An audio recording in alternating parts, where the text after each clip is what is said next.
Hey, welcome to Butcher Bay Rejects. I'm Marc. I'm Greg. What's up, nerds? How you doing this week, bud? Pretty good, pretty good.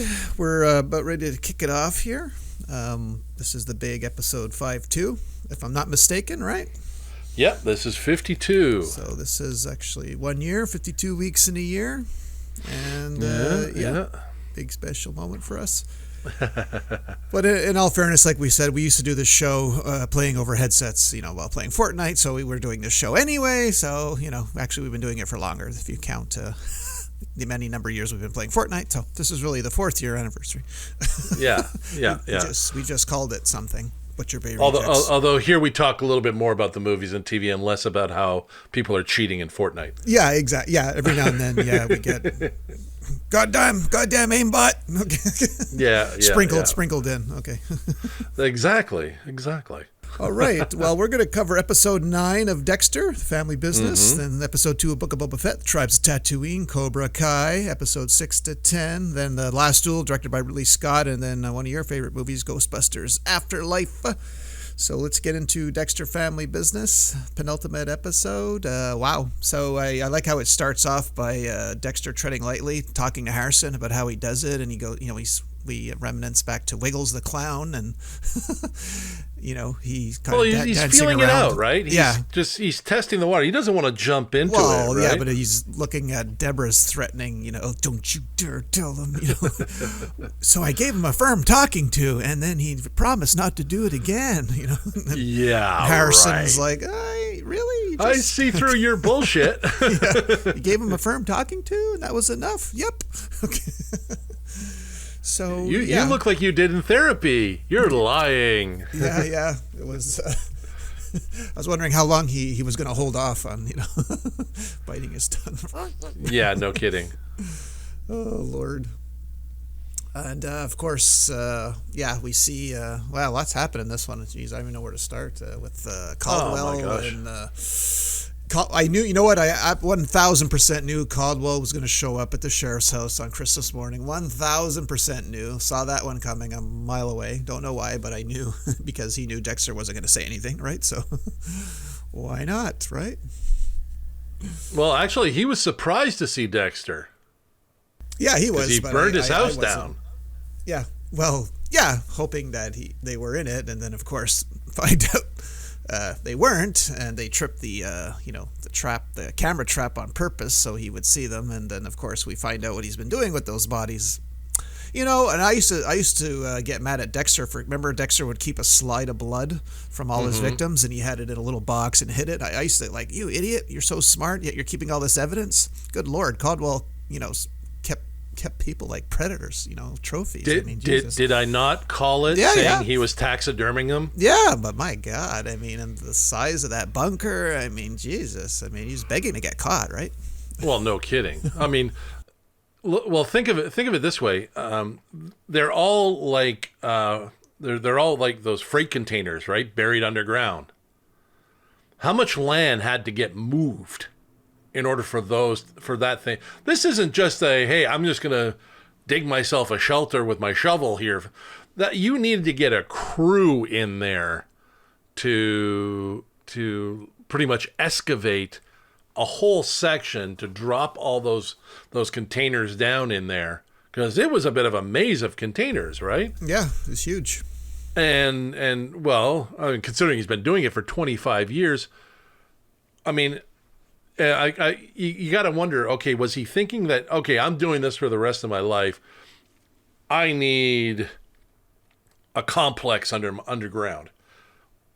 Or was this just kind of piecemeal? That's a huge undertaking, especially for a small town of people to not notice. Yeah, and even if you're going to say, well, it's a doomsday bunker, well, you have no family, you live alone, you really need that much room, Well, he had his son at that time. Yeah. Actually, no, this was done like 25 years ago. So, although we don't know if that was started 25 years ago, because his first kill was the friend, right? Yeah. And she got dumped in the cave. So I'm wondering, did anybody else get dumped in the cave? Or are there little burial spots all around? Or did decide I want trophies and I'm going to make them all look the same and pretty and white dresses and make them up and yeah. But sure enough, Kurt gets put on the table there. They surprise him at his place, the old needle in the neck, and kind of like when I don't know if you remember the season with Jimmy Smits, where Dexter was trading him. He was acting the same way. Okay, anytime you want to walk out of here, you can. You're no obligation to stay, and but Harrison stays throughout. But just I guess near the end got him when he actually stabbed them. Probably seeing all that blood reminded him of. Well, the blood got to him. The blood got to him. His mom and did we notice there was one extra trophy we didn't really know about but until then? What do you mean there was an empty case? You mean? No. Mary from the podcast. Yeah. Oh, yeah. Well, when we found out she left her expensive microphone in the safe, which she never would, then yeah, we knew. I knew right then and there she was a goner. Well, no, they revealed that before that scene. Yeah, but I knew she was one of his victims because by leaving her podcast mic behind, I knew she was dead. No, but they showed Dexter and Harrison finding her before the sheriff went to her hotel room. Yes. I don't remember that, but I knew she was dead anyway. I knew she was brought on to die. I mean, didn't matter how. I mean, I'm just mad we didn't get to see it. From a story point. That talk about a wasted kill. Who doesn't want to see a podcaster killed? No, right, when they were yeah, when they were walking through the thing, they came across her and was like, "Oh, damn." Yeah, and they made sure to kill him in front of her too. I mean. Oh yeah, well. You say she was in that scene. Yeah. But he thought he was like most guys, crazies or serial killers. They think they're doing. He thought he was doing a righteous thing. Saving them from a life of misery so on. The villain never thinks they're a villain, but I mean Caldwell and in the end gets the last laugh, right? He leaves a letter in the sheriff's mailbox saying that that Dexter killed his son. Sure, and left the titanium. Yeah, which is still that's no proof. I mean, what the hell? It doesn't point to him because if he sifted if he sifted the titanium bolts out of that incinerator and sent them to her. Yeah, then proves he killed his own son. It just proves that his son was incinerated. It's flimsy, but she's already on to him anyway. I mean, this is the nail in his coffin. I mean, I don't see how he gets out of this one. I mean, but again, like I said last week, the nail in his coffin were those ugly Christmas shirts. Yeah, that's to blend in. He shouldn't be getting out of this one, but I'm by Sunday morning I'm gonna jump on old Crave there and watch it, get it over with to see what happens. Yeah, well, apparently season 2 has been ordered. So I have not heard that. I've been online. I just saw it on Facebook. Someone had mentioned it. Really? Yeah. Okay. Well, I don't know. I've been on all day and. We'll see. I mean, again, I think people might get mad if Dexter survives because they all believe he should have died in the last finale 10 years ago. But we'll see. I'm pretty open to anything at this point. Well, look at it this way: if HBO or Showtime's making money off of this, they're going to keep it going. Yeah, I mean, I would like to see a father and son team up too. I would like to see that. Yeah, but obviously, his identity's blown. He can't stay there. So. No. They're going to have to tune in next relocate. Week. Relocate. But right. Yeah, no, it was definitely like lots of things going on. But yeah. All right, let's jump into Book of Boba Fett, the Tribes of Tatooine. Oh. There was two massive things. Of course, as we determined last week, you're not a huge Star Wars fan. So I just want to get into now before we get into the whole, Maori culture and the tribe. Sure. When they went to Tashi Station, I mean, I knew what Tashi Station was. Okay, there's a very famous deleted scene from Star Wars. It's on YouTube. Mm-hmm. You can look it up. Luke actually goes to buy those power converters at Tashi Station, runs into Biggs Darklighter, and the two other people that were in that scene that you saw, Fixer and Cammy. They were famously cut out of the movie, one of those being actress Koo Stark. Koo Stark, if you remember your 80s royal scandal, was seeing Prince Andrew. Now, before you go all nuts, actually, she was 4 years older than Prince Andrew at the time. We're going back to like 82. But so Koo Stark was actually in Star Wars, but got cut along with the other two actors, which is a shame. So they actually canonized, in that scene, they canonized them, which I thought was pretty cool. But figuring Which scene are you talking about? when Boba Fett goes to beat up the biker gang, the alien biker gang that is terrorizing. Okay. The girl tells him to be quiet, and he's like, nah, nah, nah, and then Boba Fett comes in and kicks their butts and steals their bikes. That's Tashi Station, and Luke does say in the original Star Wars, you got to go get the droids. I was going to go to Tashi Station and get power converters. But there is the deleted scene on YouTube from Star Wars shows that it's a pretty long scene and shows those two characters. So they just canonize them. It's like giving them closure. Okay, now you're part of Star Wars now. But that's Filoni and Favreau. They like to bring those little, minuscule things right from Star Wars, and also you saw the impressive combat gladiator Wookiee. That's Black Krrsantan. He's in the comics. He's like a major Boba Fett foe. I mean, they go at it, and oh God, I was like, oh my God, it's him. Like, I can't believe they threw him in there.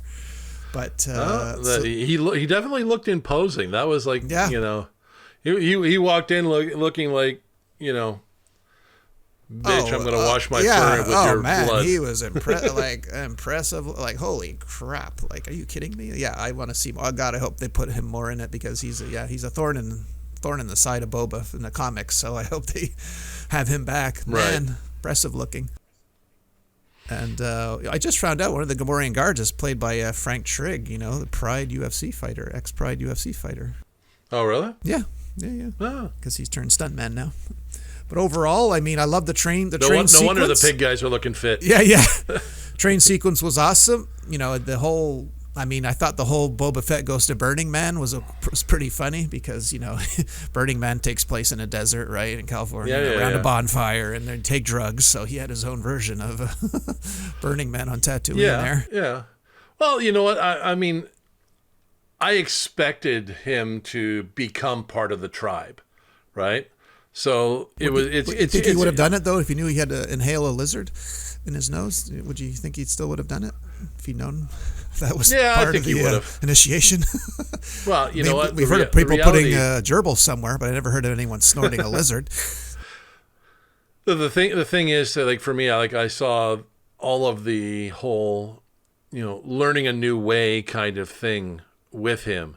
It reminded me of, I don't know how many movies that I've seen that, I think first one that came to mind is Blind Fury with Rutger Hauer, where, as a blind man, he in Vietnam, he had to learn how to survive, and he came across this tribe who taught him how to see, even though he was blind, and work it.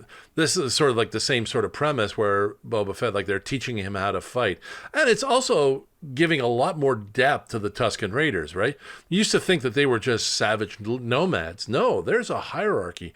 There's a warrior spirit. There is a fighting talent. These guys are a force, And Boba Fett is the one that's kind of like teaching them, hey, you don't have to be second fiddle to nobody. So, they're teaching him their ways, and in turn, he's teaching them his ways, Yeah, when they took over the train, they told the guys, we won't kill you, but this is their land. If you want to cross it, you got to pay the tax, So exactly. He set them up there. It's making the Tusken Raiders a force. They're a body. They're a governing body now. The Dune Sea belongs to them. So it's like, oh, interesting. Yeah. I'm like so curious how this is going to progress, because this all happens before. When does this happen? This happens after. This is after Jedi. Yeah, they're like 7 years after Jedi type of thing. Yeah, so this is kind of really open. And now you get, because like I said, we don't get to see, we never got to see a lot of the politics of Tatooine, right? Because you saw a little bit in the prequels, but that was just like underground kind of shit. Now you're seeing, like, how this is how it works, and who are the players, and who's kind of going off, and like, interesting. You know, Yeah, and even it's adding so much depth to the story, and I'm like, oh yeah, I'm all in for this. even the opening shot of Jabba's palace, steel doors opening up, that was the same shot from Return of the Jedi. Even the Rancor monster was funny. Oh, that was we all funny. know Luke killed him, right? But we're waiting to see, what, did they get another one? You know? Yeah, I know. And of course, the little mouse right at the end was I thought a funny touch. Yeah. No, it was super well done. I mean, Favreau and Filoni are just knocking it out of the park, and you get to see everything that's going on. The visit to the mayor was interesting because he's trying to establish himself, and then the meeting with the twins. Yeah, the twins. Good Lord. You know, so there's going to be some shenanigans between all of that. So it's like, we're getting all the backstory. Because, see, now I'm thinking Boba is going to recruit the Tuskens as his army. Yeah. Yeah, possibly. He's going to go see them. Because I'm thinking that he's got Fennec and two Gamorrean guards, and the whole town of Mos Espa wants him dead. So, yeah, if they don't do something soon like that, then sure, yeah, he needs an army. Yeah. Now, can you imagine, all these people that think Tuskens are all very savage kind of thing, and they come in with like ninja-like precision to take out people? Yeah. I think, this is going to be. I mean, I loved the I guess you could say weapons master for that tribe. Yeah. Where he's training Boba. It's like, man, look at this guy go, and especially when they were taking the train on, right? Like all these guys are the enemy's popping up, and then all of a sudden they're disappearing. They're disappearing. He does a run slide behind the door to not get shot, and I'm like, okay, this is like serious ninja action. I actually here. think that's a woman in that, because I read I watched the credits, and I think unless they called that one the warrior Tusken, and it's a woman. Oh, really? Yeah. If I'm not mistaken, because I like looking at the credits to see who pops up, Yeah, but I think like the whole thing is just, it's fantastic. Speaking of fantastic, hang on. Let me ask. Yeah, hang on, sure. I just want to. The mayor denied sending the assassin to kill him.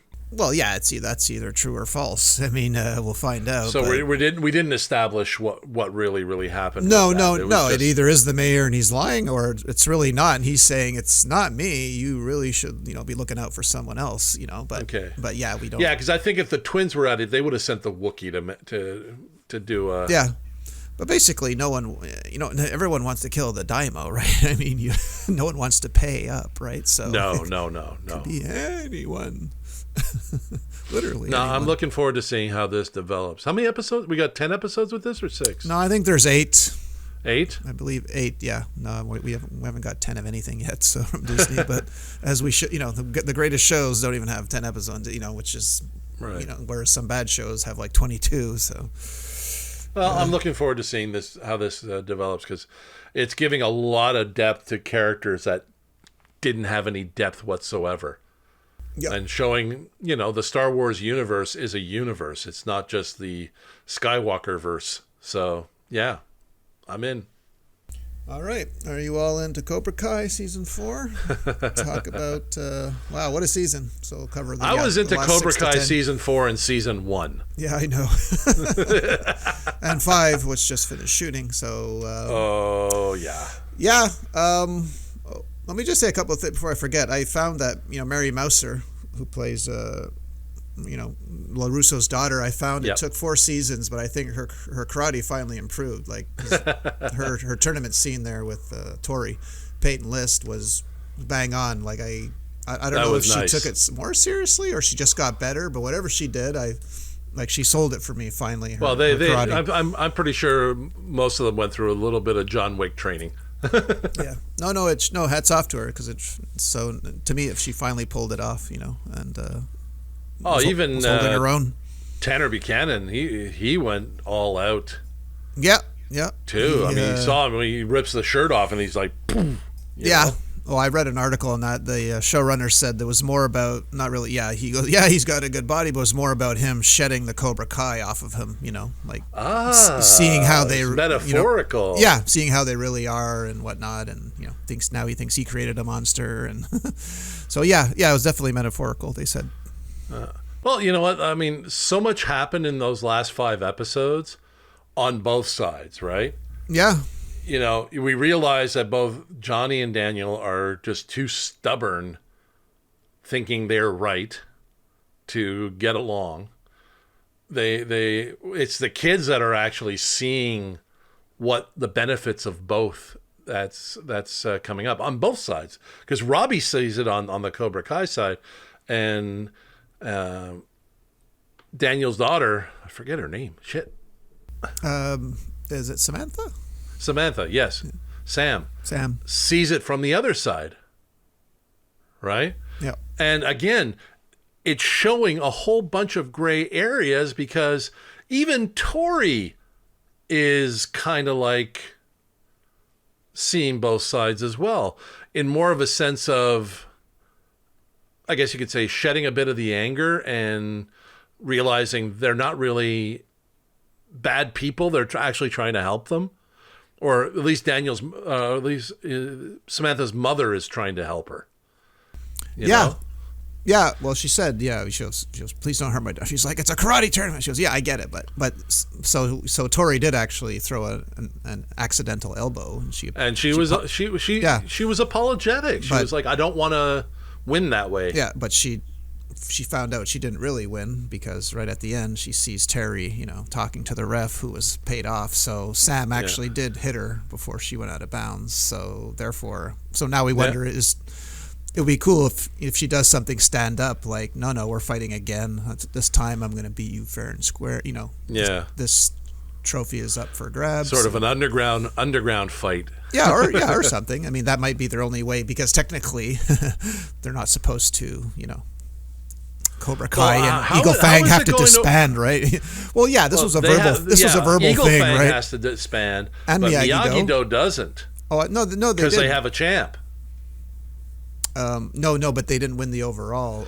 No, but I don't know how that's going. Well, no. They had to disband too. But in the last scene, you see Daniel at the grave of Miyagi. True. He said, "I'm sorry, I can't honor." Yeah, and like I mentioned, that would have been the perfect time to bring in Hilary Swank, because as I told you, I recently watched Karate Kid 4. Yikes! I thought I'd seen it, I didn't, and I know she's coming in at one point, but I thought that would have been a good time to bring her in. But they chose Chosen.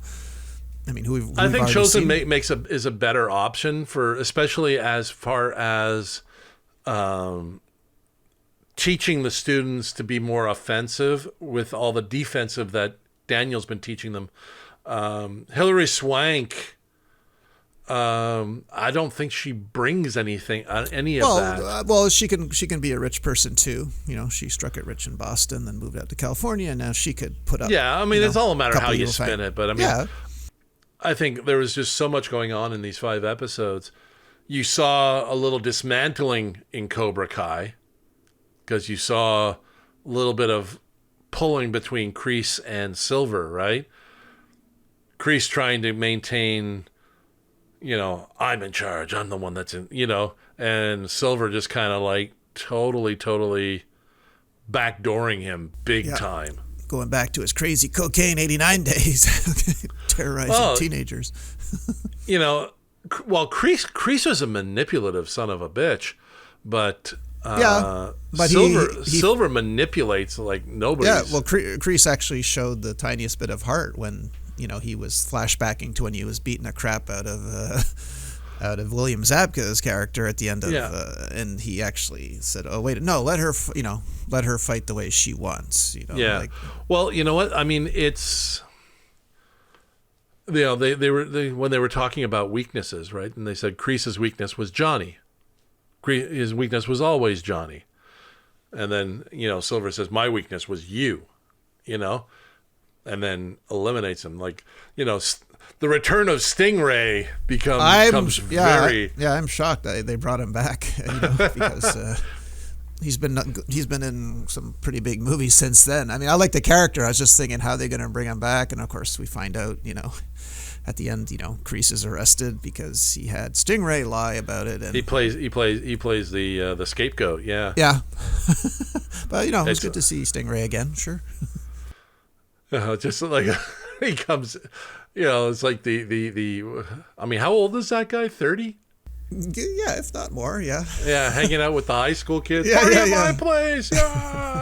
Yeah. Like I'm sitting there going, okay. Well, speaking of another funny scene, I don't know if you know, I didn't know at the time I saw it, but when they talk about Daniel's cousin, Vanessa, who's a grad school student, second year psychology, and then his wife is like, no offense, if we're going to get a pro, we can do better than Marissa Tomei Jr. here. So two things. That was obviously my cousin Vinny, who Ralph Macchio was in that movie, and secondly, that was actually Ralph Macchio's daughter playing the therapist. Was it? Yes, his cousin was actually his daughter, Julia. Yeah, and they didn't like the answers that she gave because she went all pro on them and just kind of like she tore was it using apart.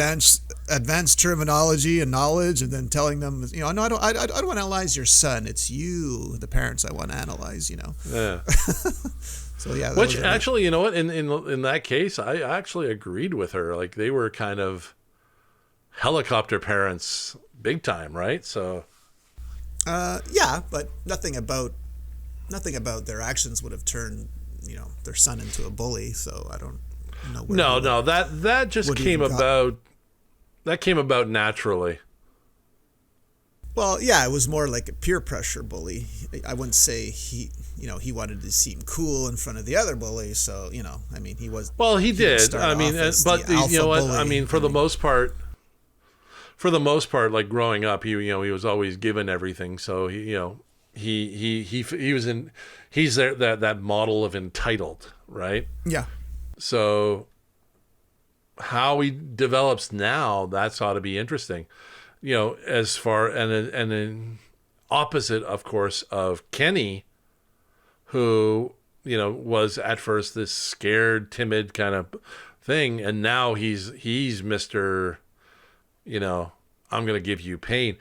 Kenny is like what LaRusso would have been had he continued in Cobra Kai. Yeah. Because I remember in the original he went to learn karate at Cobra Kai, and that's where the opposition of Johnny and whatnot. If he got accepted and he would have been just as much an asshole as Kenny is turning out to be, which is what is kind of turning Robbie.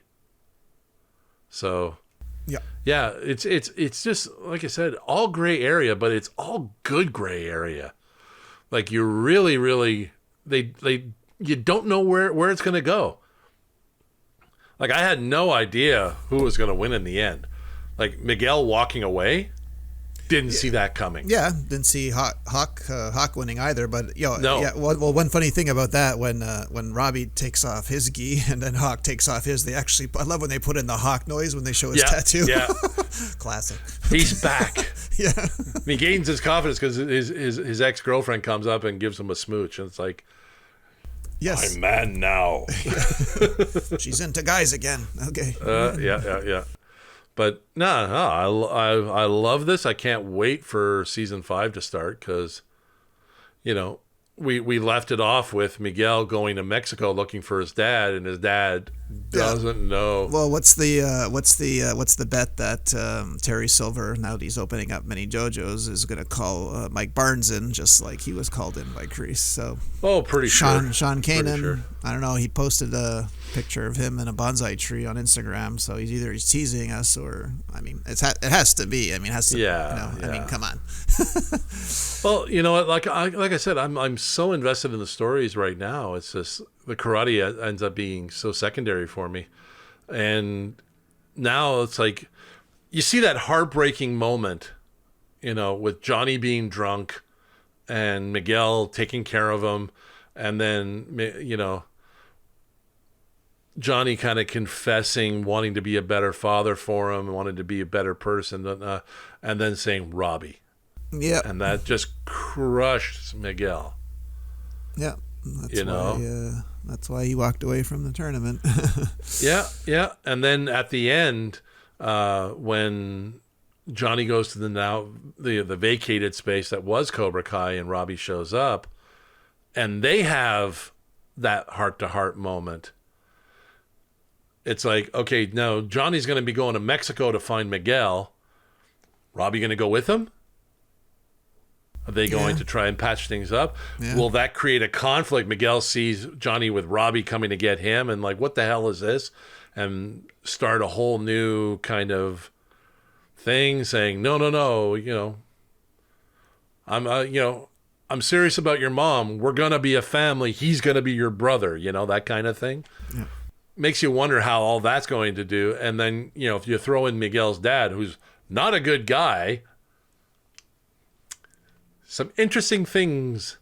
See, I think that's going to happen down south while Daniel and Chosen are taking on Cobra Kai back in L.A. Did you notice Miguel looking a little buffer? And do you know why? Well, he needed to be covered in oil on that scene in the gym. Well, also because he's getting bigger because he's playing Blue Beetle. He's already tried on the costume, he said. Oh, really? Yeah. And he says I am, and the producers, I feel, want me a bit bigger too. So. Little Jaime Reyes. Yeah. All right. So, Jaime Reyes, Miguel Diaz. It's yeah. Hey, perfect casting, if you ask me. Nah, it's all dessert. It is. Let's get into Last Duel. I won't hang long on it because I'm guessing you only got halfway through the movie. Yeah, I'll let you. Yeah. Well, no, I knew it. Okay, I love Ridley Scott's probably my favorite director of all time. Alien and Blade Runner. So. Okay, so the problem with the movie is, no offense, but Matt Damon and Ben Affleck wrote it like they wrote Good Will Hunting. When they wrote Good Will Hunting, they were inspired by Sylvester Stallone, who, when he wrote Rocky, turned down obscene amounts of money back then in the 70s. But he said, no, I want to star in it. So they were emboldened by that, and they got their wish. They were the leads. So I think the same thing here, that there was a huge mistake, in writing this movie and wanting to star in it, because Matt Damon and Ben Affleck did not pull it off, being whatever 16th century Frenchmen at all. Adam Driver and Jodie Comer totally blended in, but I'm sorry, I love Matt Damon, I love Ben Affleck, but no, they should not have put themselves in the role. The action scenes were great. The Last Duel, that was pure Ridley, and the whole problem was this was a he said she said movie. So doing a modern storytelling technique with a story that happened that long ago. I mean, that's probably where you started drifting off, because we get Adam Driver's side, and then we get Jodie Comer's side of what happened. So. Oh yeah, so I did not like the movie, at all, but I did the scenes that showed fighting. That was classic Ridley, but I think that was a problem with the movie. Just Ben Affleck with bad hair and bad accents. Yikes. So I mean, for me, Ridley Scott is downing on superhero movies, and then he puts together this piece of shit. Yeah, no. His reasoning about millennials watching shows on iPhones. No, now that I've seen it, no. No. I'm really sorry. I disagree. Own up to this one. Own up to this one. No, I mean, they lost me. I mean, if they had told the stories concurrently, it might have been a more interesting movie. But when you're telling one side, and then you're telling the other, and then you're telling the third, that just becomes long-winded. Well, I tell you what, if it was a comedy, yes, because Ben Affleck, I don't know if you've ever seen Shakespeare in Love. I love that movie. Ben Affleck played had a convincing English accent. He basically played a caricature himself. He played a preening, pretty boy actor that wanted to be the star, and he was hilarious in that movie. But it was a comedy. But dye his hair, shock blonde, and no. No, this was like one entitled guy being all upset because some other guy got some credit, and he's all pissed off. And then now they're fighting over the wife, and it's just kind of like, I'm just. Yeah, and rape against a woman was actually the only scenes I did. The only scenes I did like was Ben Affleck being a total fop. Okay, no. Well, no. With all the women and everything and the orgies and. Oh yeah. Take off your pants. Yeah. No, I like the action scene. There wasn't enough of them, but it's just Matt Damon and Ben Affleck have a wheelhouse, and they should have stayed in that wheelhouse. But I still love them. But I just thought it was miscast. That's all. Yeah, I mean, but they cast themselves, so I don't. Yeah, because if you really, really looked at it, this sort of period piece, no one would look at them for that roles. No. But Adam Driver, look, he's American. He's an ex-Marine. Somehow he pulled it off. He fits, though. I mean, I was impressed with Adam Driver. Yeah. I thought his demeanor and his delivery was really good. Yeah. I was put off by Matt Damon's entitlement. Mm-hmm. Ben Affleck was just kind of there. He played a rich prick. He played the guy that. He played another entitled. Typecast. No. Yeah. I'm being typecast. But other than that, like I said, I made it halfway through the movie, and they started telling the Matt Damon story, then Adam Driver story. I'm like, okay, are they going for a third one with the other chick? Yeah, I've been watching this for how long? Yeah. I said, if they had told the stories concurrently, and through the wonders of editing, created a more linear story instead of the all one side back to the beginning, all the next side back to the beginning, then it might have probably done better. Yep. I think. Well, let's spend time talking about a movie you do like, and you watched twice, Ghostbusters, Afterlife. Actually, I watched it a third time today. You did? Okay. I did. All right. I just saw it the one time, but I liked it because I liked all the callbacks to the first movie, which I think was a very smart choice, what they did. And I think Jason Reitman did a fantastic job with this, giving you the nods back to the original. Which, we remind you, everyone, Jason Reitman was on the set of the original Ghostbusters when his father, Ivan, directed it, Yeah. But, I mean, I like that, at first they were spoon-feeding you it little by little, and you're just kind of like, no, give me more! And you're kind of like, well, at least I was. But as they were telling the story, though, and the story really started to develop, and you started looking at the other characters, I started falling for all the other characters that we're doing. Well, I didn't know Carrie Coon was in this, and I love Carrie Coon ever since The Leftovers. I don't know if you know who she is, who played the mom, but she, God, she does. Well, I know she played the mom. I don't remember her I remember her as she was in Avengers. Yes, she was Proxima Midnight. Yeah, she was Proxima Midnight. We also had Ant-Man, Proxima Midnight, and Miss Marvel in the movie because the young actress that played Spengler's granddaughter was the young Captain Marvel in the movie. Yeah. And was she not perfect in this movie? Yeah, because she always plays the cute blonde hair girl, so they dyed her hair, obviously gave her the Spengler glasses, they made her look like the granddaughter. But her delivery as, you could see Egon in her.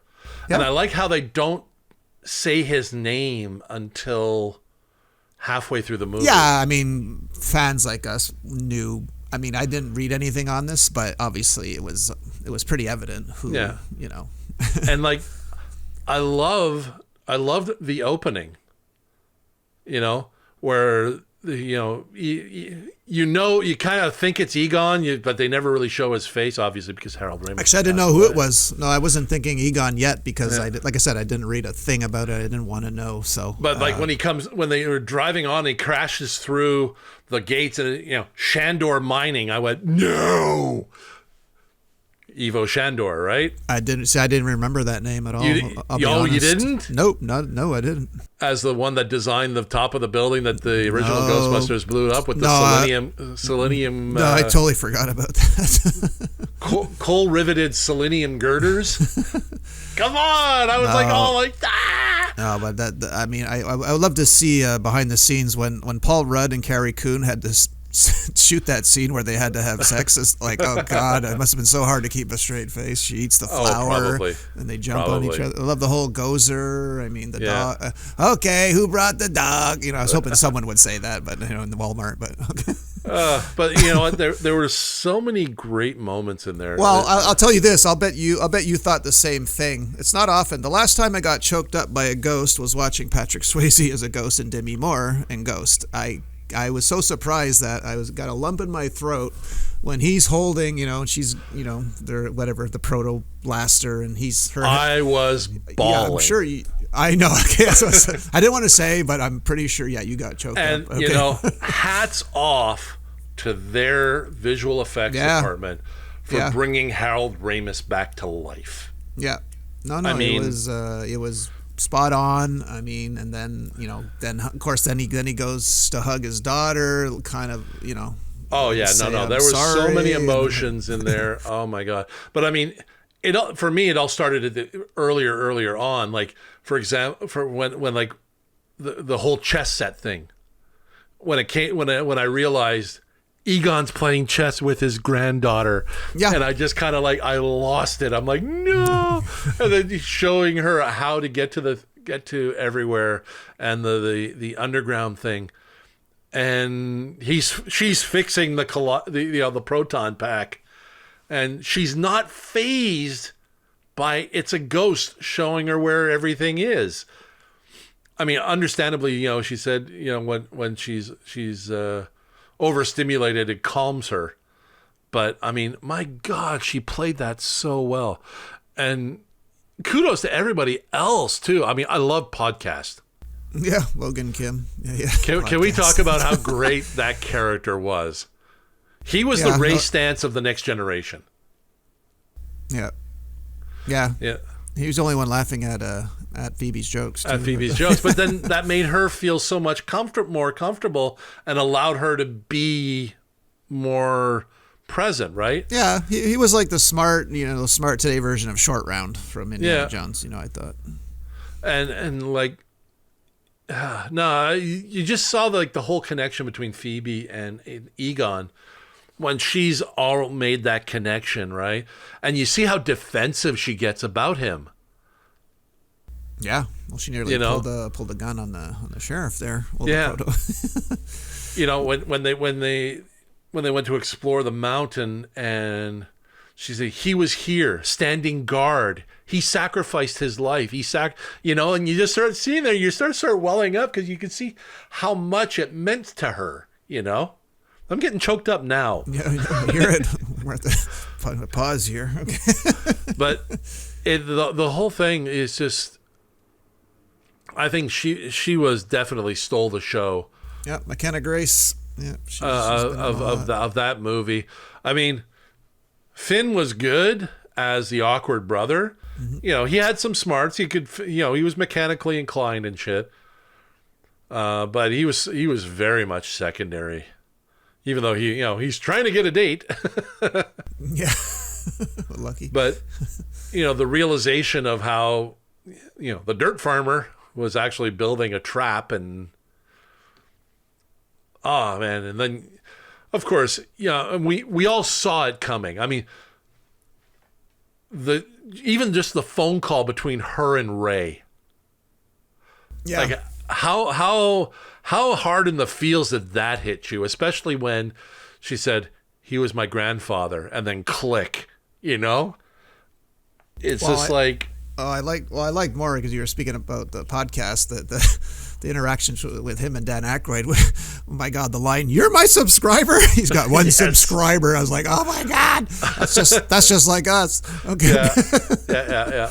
But everything about this movie, and then obviously when the three of them show up, right? It's like, you knew they were going to show up. Hey, Flat Top. Well, I love even that first end credits scene with Sigourney Weaver, the callback to when he was shocking that male student trying to pick up the blonde. You marked the cards, didn't you? Yeah. So apparently they got married because her name is Dana Barrett Venkman in the credits. So is it? Okay. Yeah. I didn't look at the credits. I was just like, I fast forwarded to the end credit scenes. Yeah. Well, then we had the Ernie Hudson and Annie Potts scene, and he's going to fix up the Ecto-1, and of course at the firehouse there's that glimmer of red light. So obviously sequel, right? Yeah. Well, you know what? I mean, for me, I'm like looking at it going, because we see Annie Potts in the beginning, Yep. right? Now it makes me wonder, like, okay, when Ghostbusters 2 left off, her and Rick Moranis were a thing, right? But then, like, she moved out to Oklahoma with Egon to take care of his stuff, and makes me wonder, who's the mother? Who did Egon go? You know, who was the mother? Yeah, you exactly. know, in all this, because I mean, you would have thought maybe it was Annie Potts, but then she would have had to have abandoned her too. So yeah, they don't really. They don't touch mention upon her. that. Yeah. So it's kind of like, who is the mother? They touch upon her ex-husband and her father, but yeah, not the mother. Yeah. So I'm kind of like really, really, okay, where's this gonna go? And like, you know, we know Winston is super rich now, right? Yep. Now, is he going to help Egon's family? You know, is he going to bring them to New York, and they're going to be part of? He's already paying Dan Aykroyd's book. Yeah, Rent he's still in his bookshop. The rent on Ray's bookshop. Yeah. Ray's will turn a profit someday. You know, like it's great. You know, so it's just like I don't remember this job hurting so much. Which I do. Yeah, and the fact they even got Bill Murray for this, because I was thinking, oh, he's going to come as a ghost or something, because he's notoriously hard to get a hold of, and he doesn't commit to anything. He does not have an agent. He has a 1-800 number, and even then, you're lucky if he listens to his message. You know, so I thought, wow, okay, to land him for this. Well, I think it took the right script, and I think this was the right script. You know, because he got to riff quite a bit. And you had to think that was all improv. Yeah. Did you catch who was the I don't know, what was her name? The main goddess at the end? Do you know who that was? No. That was Olivia Wilde. Was it? Yeah. I had no clue. Yeah. It was Olivia Wilde. Holy shit. Well, I said, no, those cheekbones are too angular. They go, that has to be her. Yep. Well, they had to kind of get that Sheena Easton lookalike from way back and the in whole, the 80s. are you a god? That's the same thing that Sigourney Weaver said in the first movie, right? Are you a god? Doesn't she say No. thing? It was Gozer that said that in the first movie. Oh, yeah, Gozer. Sorry, okay. Yeah, Gozer, are you a god? But the same line, though. No. Yeah. Yeah. Then die. Yeah. He said, Ray, like, come on. Yes, we're a god. We're all gods. No, everything about it was just so fantastic. And like even like Bill Murray just doing just riffing, and then Winston trying to shoot her, and she gets him. He's like, oh well, that was it was worth a shot. You know, like. No, everything was fantastic about this movie. This is going down as one of my. I mean, I love the original. 2, was a close second for me. But this one just hit me in all the feels. I loved Phoebe. I thought she was fantastic. She played that role so well. Like, you almost wish Harold Ramis was there to riff off of her, you know? Yep. And, no, it just makes me wonder, like, where is this going to go? Because, did it seem to you like the mom was a little bit like an idiot? Yeah, but I have such a thing for her. I didn't notice. I mean... Carrie Coon, I don't know if she does something to me. You mean when she don't be yourself. Okay. So what? You got like a half sock when she was stroking podcast going, "Are you the keymaster?" No, I just love everything about her. She's really talented too. She's been in a lot of stuff I've seen. Yeah. I mean, Paul Rudd was Paul Rudd, but yeah. I don't think he had the same impact that Rick Moranis had in the original series. No. It was just funny where he's like I said, when they hooked up as Yeah, I like your eyes. Yeah, that was because his hair was just like everywhere, looking like a madman. You don't often see Paul Rudd in that state of undress. So it was funny. Yeah. Now I didn't catch what she said It sounded like she just went, rah, rah, rah. Yeah, she did. Yeah, she did. And he was like, either understanding or pretending. Yeah, no, that's exactly. It was a guttural, dog. Okay. The quick costume change. She goes to rip her shirt open and just like, boom, dress. Yeah.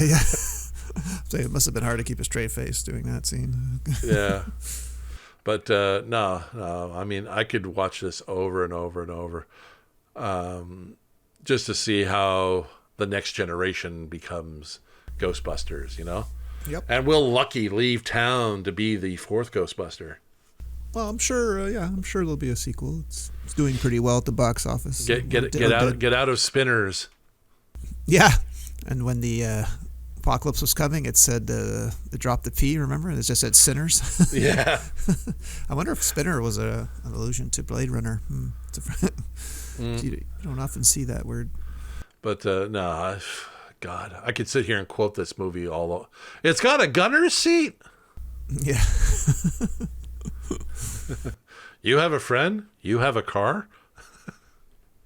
Oh, well, we better wrap it up because we don't want to lose anyone here. I know you can talk about this movie for another hour, but we've already been at this 50 minutes, so let's. They already named the ghost Muncher. Yeah, I know. That was that was Josh Gad, by the way. Was Muncher. it? Yeah. You know what? For all these nostalgia movies, you could probably just ask anybody, and they'd be like, "Oh yeah, I'd do that. I'll do it." Oh yeah, especially him. Yeah. All right, so there you go, people. There you go. Ghostbusters Afterlife. Check it out. Thumbs up, way up. Big time thumbs up. Yeah, go see it. All right, sir. Right from the cheap seats. Yeah. All right, want to put a bow on this? Yes, sir. Yes, sir. So you can find us on social media. You can catch our animated version of our podcast on YouTube. Search Butcher Bay Rejects. You can find us on Twitter at Bay Rejects. You can find us on the TikToks at Butcher Bay Rejects. You can find us on our website, butcherbayrejects.com, and Facebook at Butcher Bay Rejects. That the social media is getting longer now. Good. Got to do it. Got to do it, yes. And you can find us on all the podcast platforms: Google Podcast, Apple Podcast, Spotify, Amazon Music, Alexa TuneIn, and iHeartRadio and Pandora. This has been Butcher Bay Rejects. I'm Mark. I'm Greg. See you next week, nerds. Have a good one. Bye. Bye.